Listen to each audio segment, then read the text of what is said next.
Welcome back to the Lipoedema Podcast. We are your host, Shell and Tiana. And tonight we have a very special guest, in fact, a return guest, one of our lipedema surgeons who was the first surgeon to come on the Lipoedema Podcast. It's Dr. Lekich. Welcome back to the Lipoedema Podcast. Thank you, Tiana. Thank you, Shell. Thanks for having me back again. It's wonderful to have you on again and to get some updates from you from Lipedema Surgical Solution, which is based on the Gold Coast at Miami Hospital. So in our last episode together, it was episode number 17, and that went live on the 30th of November in 2023. So it's almost been a whole year since we've spoken to you. And we did cover a lot about your surgical approach. So for our listeners, if you've not heard our first episode with Dr. Lekich, please, we encourage you to go back and have a listen. But today, we want to get some updates from you. So, as I said, you operate out of Miami Private Hospital, which is based at the Gold Coast, and you have a dedicated lipedema ward, which is a bespoke offering, I must say. So you operate out of Miami Private Hospital and have a setup dedicated to lipedema patients, which is pretty amazing. How long have you had this ward? How long has it been up and running now? Tiana, the 8-bed ward, I feel, has been running now for coming up to 2 years. So time flies. And prior to that, we had a dedicated overnight stay, but we really took a plunge and we felt there was a demand, and we thought, wouldn't it be a great community for our patients to be able to recover together? So it's a nice open ward. It feels soft. It's like the cone of silence when you step in, and it's dedicated for our lipedema patients to stay overnight in the hospital. And effectively today, we had 7 surgeries today, but 4 of mine and 3 of Dr. Nick T.O.'s. And as I was doing the ward round this afternoon, I had one of my patients today who was her last surgery already, sharing all the good oil with the newbies who were first having their journey. So it really is a full-on lipedema community, and even in the recovery. That's so nice. Can I just say, sorry, T. So you said you've got 8 beds. How many what do you call them? Surgery. Operating theatre. Yeah. How many operating theatres you have? So you've got 2 surgeons. You have 2 operating rooms. So Miami Private Hospital has 3 general theatres or general anesthesia theatres, so fully licensed, and the hospital itself is licensed for, we can keep patients in as long as we want. It's not a day surgery. So the fact that all of our patients actually go home the next morning, they walk out, they don't have crutches or wheelchairs, is a testimony to the protocol. Beside me today, so my theatre is in the middle of those 3, and it's the same theatre that Dr. Heck supervised my first surgeries back in 2017. So when you say time flies, it really does fly. We're like 7 years going on to 8 years now, and Dr. T.O. operates in the theatre right next to me, and I'll share some first on the Lipoedema podcast later on, and first announcement. We have scope for another theatre, which means maybe even more doctor-trained expertise side by side. So the whole hospital is set up as a purpose-built facility for the treatment of swollen legs, of which lipedema is the biggest, alongside lymphedema and the venous disease we treat. That's brilliant. And I just, from my experience, having 2 surgeries with Lipedema Surgical Solution in your purpose-built ward was exactly as you said, having patients that have been there for their first surgery or having patients going there for their final surgery, and just being able to share our experiences as we recover overnight and have those people that were a bit more experienced than I in the room and moving around and being a bit freer and a bit more confident to move around just gave me the confidence to do the same thing. And it's kind of lovely to be in a same situation with people going through different phases. Yeah, it's pretty cool because the girls, when they start the journey. They have the first surgeries together, tend to schedule the surgeries together going forward. And the mother-daughter or grandmother-daughter, or we're yet to have 3 family members in it at once because obviously they need a carer as well. Yeah, it's pretty cool. It really, truly is a community. And That would I be a feel, big task if you had 3 generations of women. Who would be their carer? Oh my goodness. and I really enjoy. I get a lot of energy because I get to do my ward rounds the next morning, and I get to talk to everyone together, and it's really special. Yeah. That's awesome.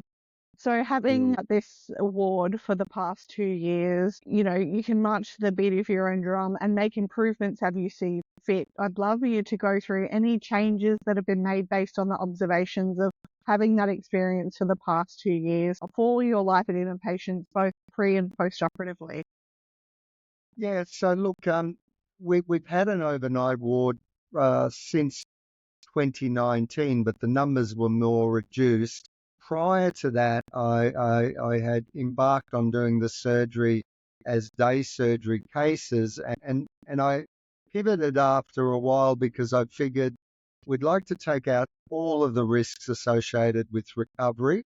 We'd like to be able to cater to all of our patients, and bearing in mind that some of our patients are getting close to 80 years of age, and with that comes a lot of comorbidities. So we realised, I guess, as Dr. Heck did after a while, that really these surgeries should be overnight patients, and to have that you need a special license. And when we say overnight, we can actually, as I said, keep them in as long as we want. For routine lipedema surgery, they don't need to spend any more than a night. So they were the changes we made along the way, and that allowed us, I guess, with the management and the challenges of COVID, and we're actually still feeling that, is to have a very dedicated management team to be able to oversee the full licensing, the credentialing process, the making sure that everyone that works there is fully and committed to lipedema surgeries. And look, our patients see Dr. Tia, they see me, and there's another little announcement I make later. But the reality, we are very privileged to be doing all that wonderful, wonderful, fun stuff. But without the whole team, the management team, the hospital admin team, the theatre team, nursing with the scrubs, with the anesthetic nurse, and then it goes on to recovery, and then the clinic in the specialist centre. There's about 70 people involved in this whole operation. And the reality is we've constantly had challenges to be able to keep the service operating and to keep it very much with our patients in mind. So how have we changed the service? Well, we've effectively had a demand from patients. So we had the ability to increase utilization. So hence Dr. Tio, he was fully supervised for 100 cases. So the only formal training in Australia for him to complete the first training based on my formal training in Germany. Then to add another operating theatre, and then another anaesthetic team, and then more a nursing recovery team, and then obviously in the post-op to be able to accommodate all of those patients to come back when they're having the DVT checks, the full blood checks, their vitals, and to make sure we can sign them off to go home safely. And even as we speak, the challenges relating to fluids, which is huge in Australia at the moment. Our surgery is all water-assisted liposuction, so lip sparing.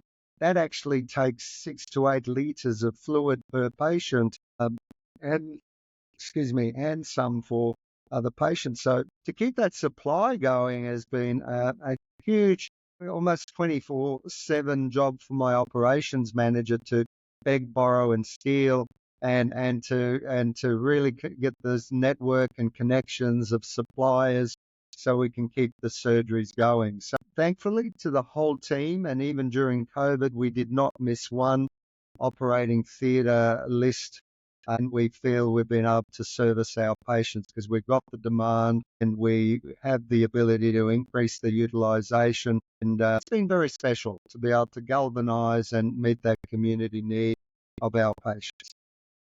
Look, when you were just talking, I didn't even, in the scope of thinking about lipedema surgery and the staff and like the recovery process and everything, I didn't even think about consumables and equipment and stuff. But absolutely, in order to sustain having potentially a full ward as often as possible and servicing the community as much as you do, that you would go through all of that so much. You'd need to have some dedicated staff just trying to find equipment and consumables and everything. Mm, No small absolutely. feat. And we've got double up of equipment, and should equipment fail, we have many patients travelling from interstate and overseas, so we need some redundancy in even equipment. So just the thought of having to cancel a list and patients have travelled with all the costs associated with taking time out and dedicating that time for their surgery, it's a big undertaking from them. So I'm very fortunate. I get to do all the fun stuff, and I'm very grateful for my team that support our doctors and the whole operation. You say you Can get I to do just the... ask, Sorry, do go, you, Shel. me again, I'm sorry, Tiana, do you operate every day or you just have certain days of the week? Because we were talking to another surgeon about like the tax, like how physically taxing it is on your body, like doing liposuction, it's Yeah. physical. So how many days a week do you operate? Me, I operate 3 days a week, and so we have dedicated formats for our primary lipedema work, and then on a third day, I'll have some different work, and we'll talk about more about that with the Renuvion as well. Look, tongue in cheek, if you want to know a busy doctor doing lipedema surgery, just see how slim they look. The reality is, it is, yes, very physically Physical. demanding, but I get a giggle when I have my new doctors come on board, and they try to keep up with me, and but they get about 100 supervised cases. By the time they're done, they've done their yards where they can start catching up and keeping up with me. So I have a giggle. I'm 57, and yet I feel like I'm running rings around the younger guys, but it's just because I'm conditioned, and so I operate during the week exercising this part of my body. I'm very ambidextrous as well. Otherwise, I'd look quite abnormal with only one part of my body developed. And I've often joked that I should put my sports heart rate monitor on just to see how many calories I burn. But if I'm doing that during the week, and then on the weekend to balance my lower part, I'm an avid endurance cyclist. So it's and then I love all the positioning. Get my Pilates with being able to get flexible and position. Really, it is quite a craft. I was very fortunate working with Dr. Heck. Very much is a craft. It's not just picking up a cannula and moving it around. It really is intriguing. And people who come and watch, the allied health, the therapists, I get plastic surgeons, vascular surgeons, a variety of different people that come and observe, and they're like, how does that happen as it's unfolding? And the cannulas move 2,000 to 3,000 times per surgery. Very carefully, completely. So yes, keeps me very fit. I can eat and drink anything I want, but I try to keep it very healthy. Practice what I preach anyway. Love that. Love that. And Shel, my question was pretty much on the same wavelength. I was going to ask Dr. Lekich like how he takes care of himself, because it's very physical. So very cool to see that you've got that balance between doing surgeries with your upper body and then your endurance cycling with your lower body. So I can imagine you'd be very, very fit. So you've added a new, and you just mentioned it very briefly, you've added a new offering onto your surgery that facilitates skin tightening, and we'd love to hear more about that. So what and the protocol we're using now is the Renuvion as an adjunct to the surgery that we're doing.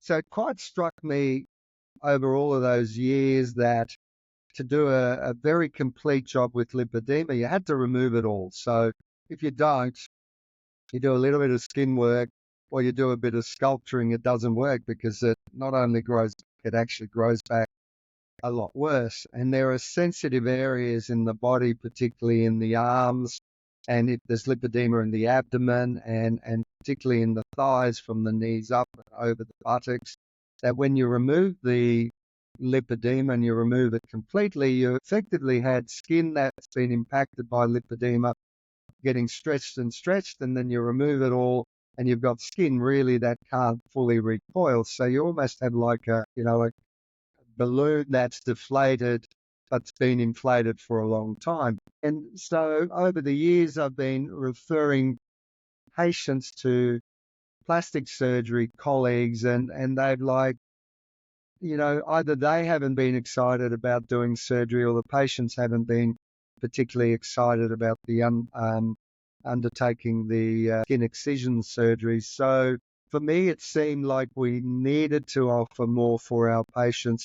But for what I was most interested in was I had a lot of patients who had medical issues, they had comorbidities, they were on blood thinners, and to curb the post-operative oozing that may occur, and bearing in mind we cover large surface areas, it would be nice to be able to use a device that was completely hand in glove, in the sense that the cannulas were the same length. They were about 2 or 3 millimeters in size, and it fitted in beautifully because we had minimally invasive approaches with tiny little access ports. And once we were removing the lipedema, we could at the very same time do some spot welding of the blood vessels under the skin. And one of the secondary significant benefits from that, it actually started to normalize the skin through laying down more collagen and elastin. So we could see over a 2, 5, and ultimately around the 9-month mark, patient's skin was actually starting to feel more normal and fuller.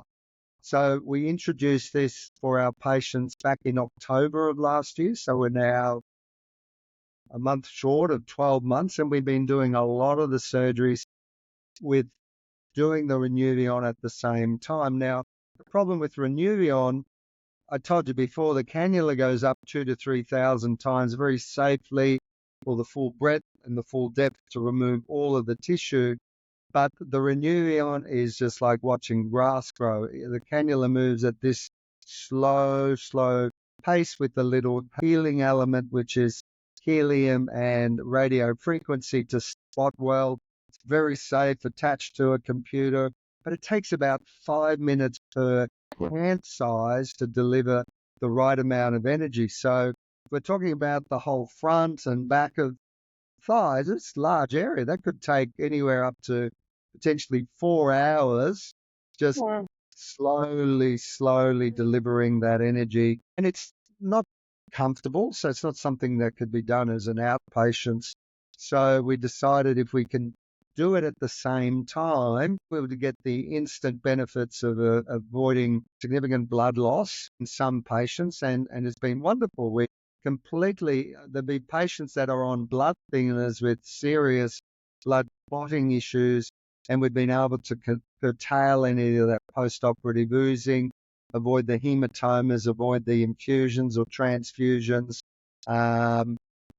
quite significantly. But then they get the benefits of all of that normalizing of the skin. And I tell patients, if at the end of the day, even if we're removing 30, 40 plus liters of lipedema tissue, if we're doing that, we'll make you safer intraoperatively and immediately post-operatively, and the skin that's remaining may be healthier. And for the plastic surgeon, rather than trying to tighten the drum skin by one incision, the remaining skin or the more localized bit of surgery, as opposed to large excisional surgery, may be more beneficial. And it's been very effective, but we've had to really dig deep and provide a protocol where we double up on the expert assistant and the equipment so we can really compress time, so we can make this as affordable to every patient. So, who is Renuvion suitable for, and who might not be an ideal candidate for this treatment? Yeah, I'm not yet found a patient it's not suitable for. The reality is when we do lipedema extraction, we're promoting post-operative healing process anyway. So, you'd have to have some really big contraindications to possibly not even having surgery at all for us not to be able to do the Renuvion. And the Renuvion's very safe. I mean, the cannula, as I said, it goes so slowly. So any cannula-related injury, if anything, was going to be more likely to occur with liposuction generally, and obviously we make that surgery very safe. So, the risk of burns, it's very regulated with the device. We've got all the settings, and, I had one of the head trainers from the company who travels the world supervising and training doctors, and she was quite impressed. She'd never seen lipedema. I couldn't believe it. Like, she'd be in operating theatres Fascinating. all over the world with doctors who do some form of liposuction, or cosmetic or plastic surgery, and she'd never seen lipedema patients, and she was quite impressed. And I was able to talk to the company and reach out to a couple of doctors, one from Munich and one from Beverly Hills. We well and truly were of the accord that this really will help patients. It's not going to make them super tight and enhance their bodies, but the reality is we see it has an effect, and certainly, and you can see it on the table, it actually contracts the skin. It's quite fascinating, but the real big benefits are going to be to normalize the collagen and elastin as much as possible, somewhere around the 9-month mark. So it's been very excited. We know we're the only team in Australia that are combining lipedema surgery and the Renuvion.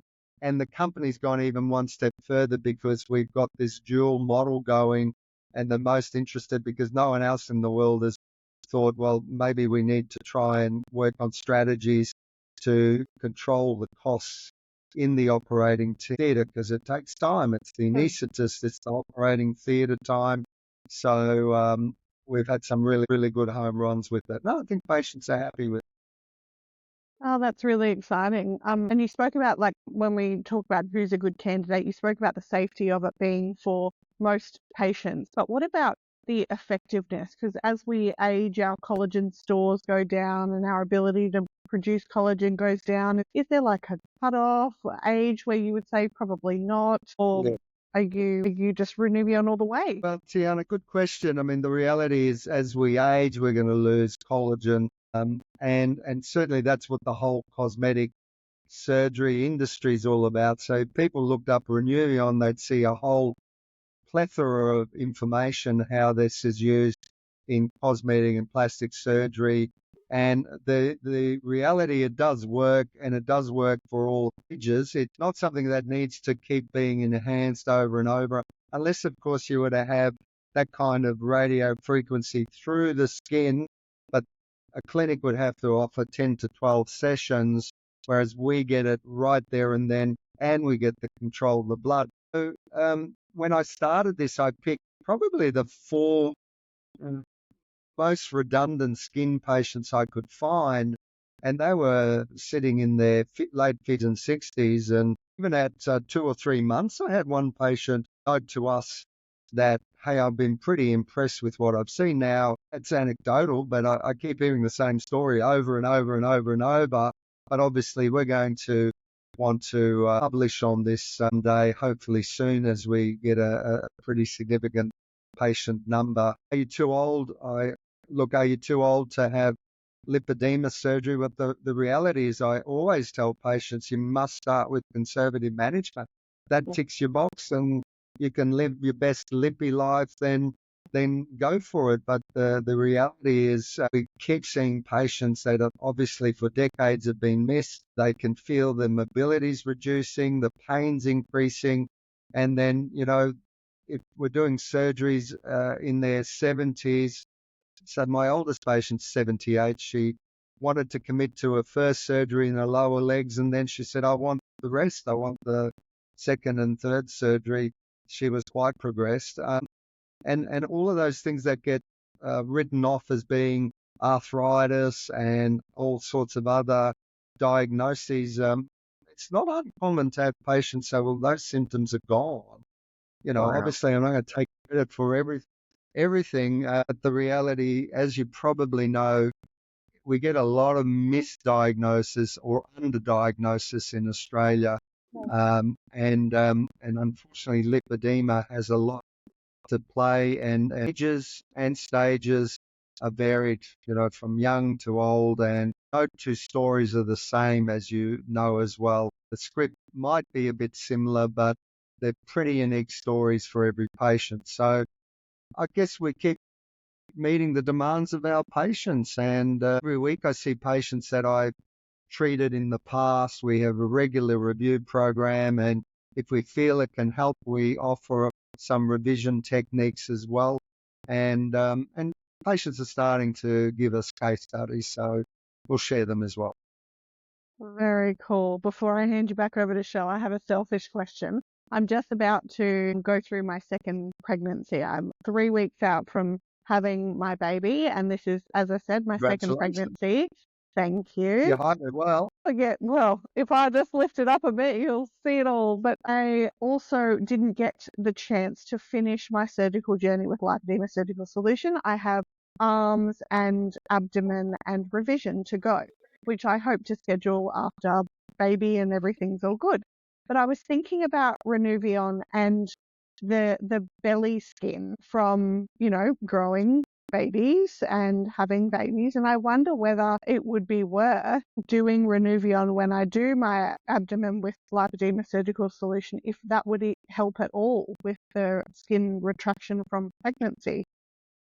Yeah. So look, the reality is, if you've got symptomatic lipedema, and as Karen Herb says, it can virtually occur all over the body. The Germans say it's only in the arms and the legs, and I have a very close relationship with Dr. Heck, and I don't for a minute agree that this is where it only sits. Can occur here in the chin. We get asked to do surgeries in there.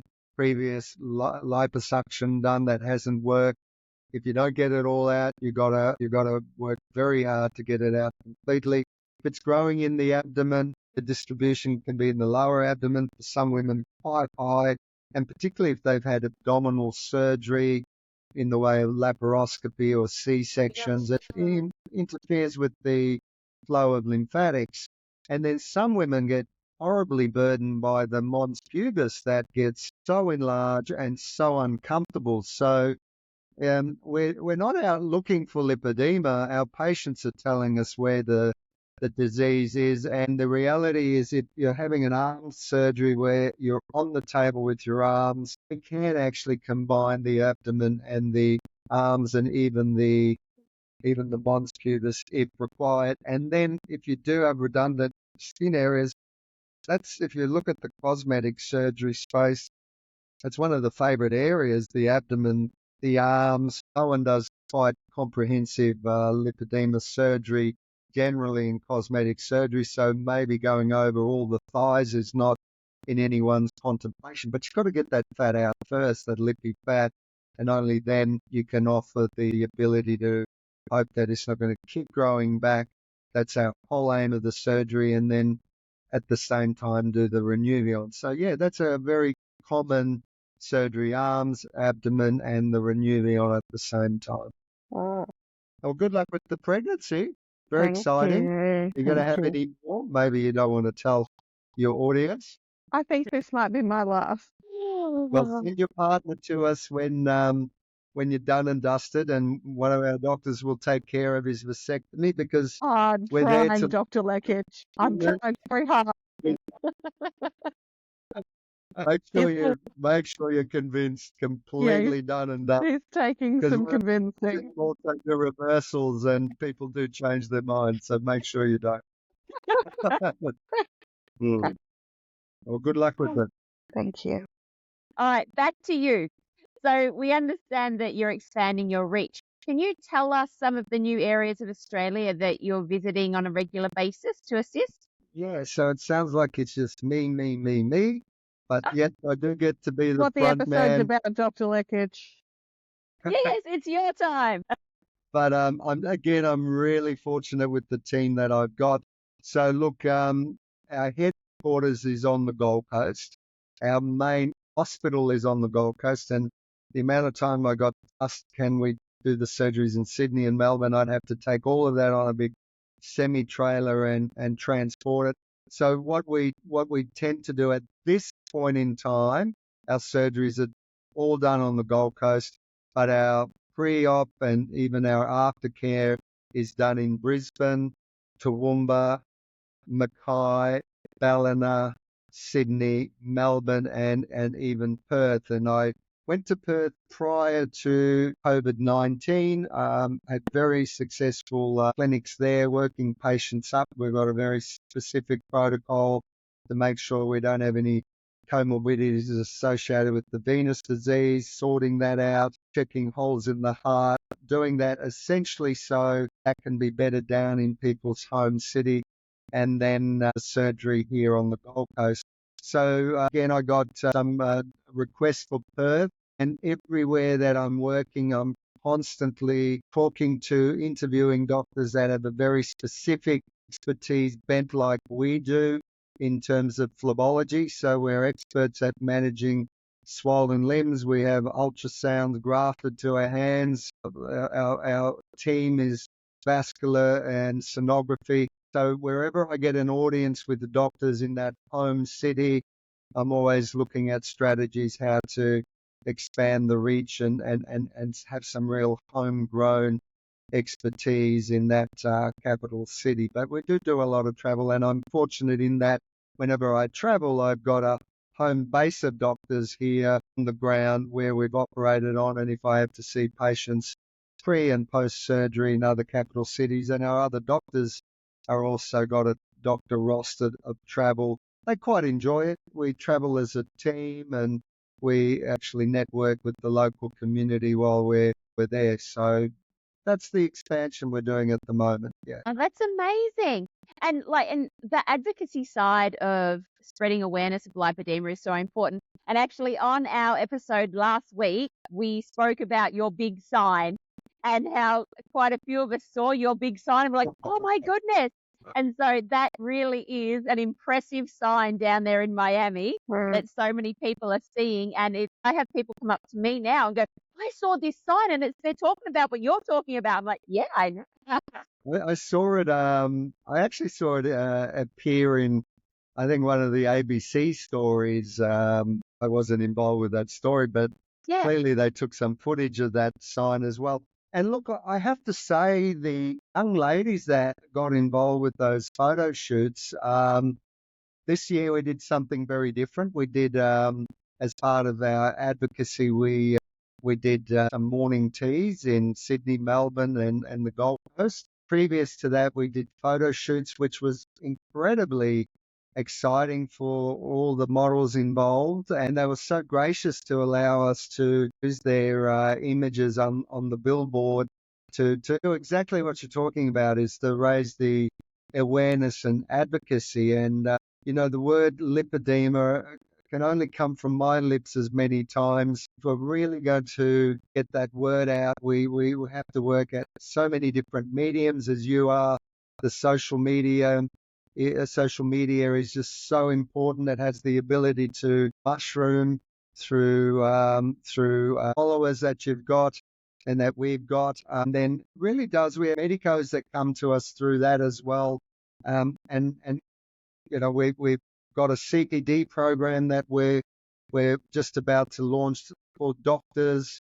We've got allied health program that we're doing. Anyone we think is going to be frontline and needs to know about lipedema. Essentially, the early awareness for a lady that you too have, suffered with this disease, and so many women in Australia that the moment they learn about that word, that's early awareness. That's transformational. They get validation right there and then, and then they get to share that with their own tribe, their own patients. It's so genetic. Their mothers, their daughters, their granddaughters. and then I get to talk to the GPs. But really, we're working hard to make sure at grassroots level we're getting education. So our college, Australasian College of Phlebology, so we're an expert body of phlebologists. So phlebologists are doctors who generally deal with swollen legs.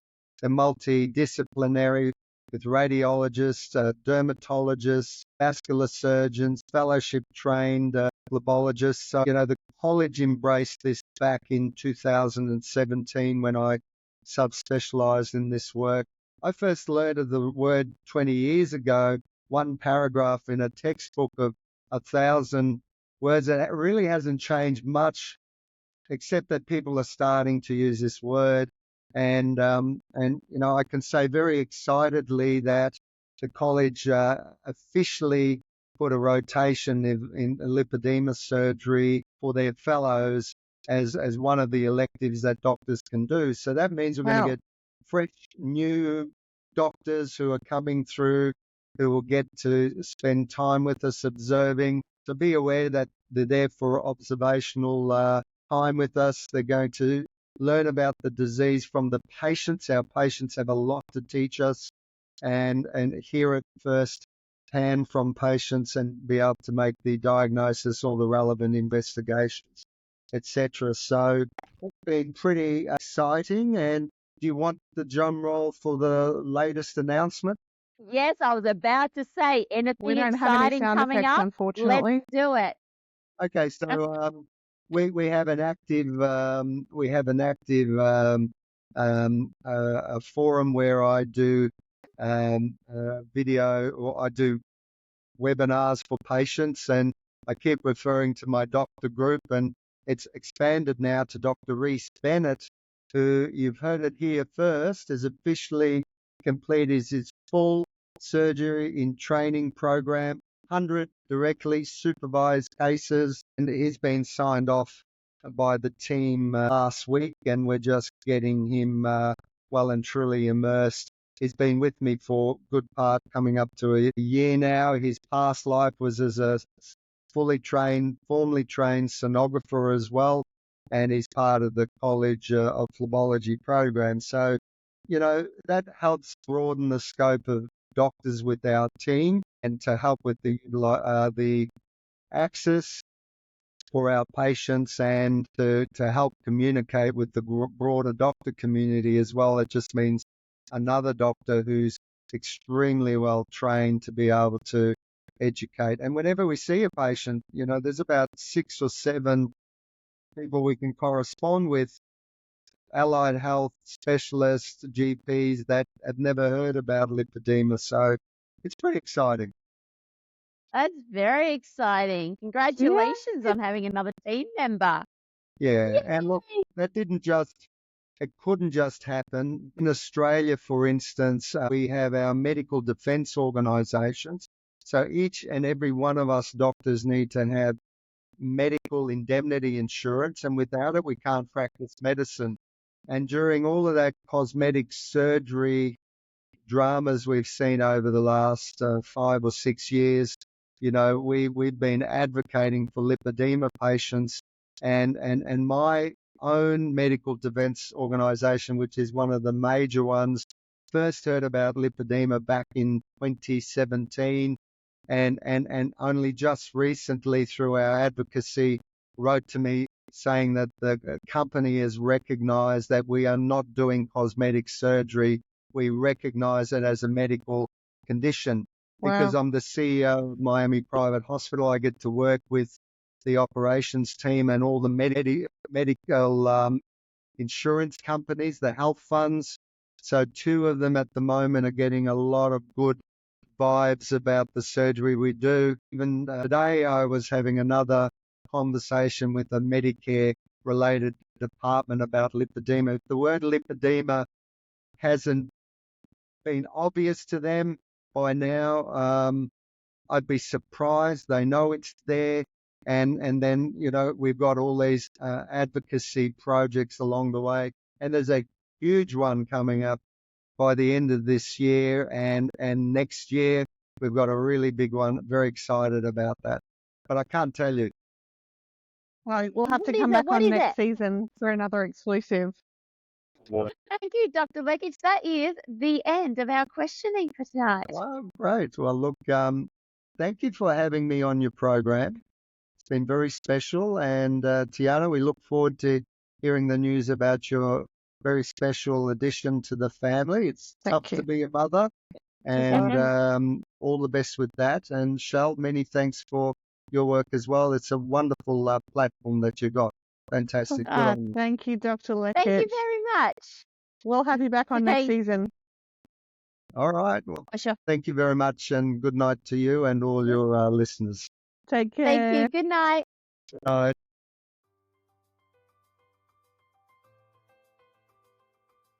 When we started the Lipedema podcast, we relied on word of mouth and existing connections.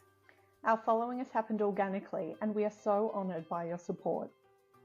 As we learn more about the world of social media and algorithms, we have a request. When you are listening to our podcast or watching on YouTube, let us know what you think. Hit follow or subscribe. Leave us a comment or write a review. The more engagement we get, the more our message is shared. And the greater our reach to those women suffering in silence. Thank you for listening to the Lipedema podcast. Lipedema and its symptoms vary from individual to individual. The opinions and advice voiced in this podcast are of a personal nature and used for educational purposes. Please take away from this podcast what resonates with you, and please see your GP or preferred specialist for diagnosis and healthcare. We are Shelley and Tiana from the Lipoedema Podcast. Until our next episode, bye for now.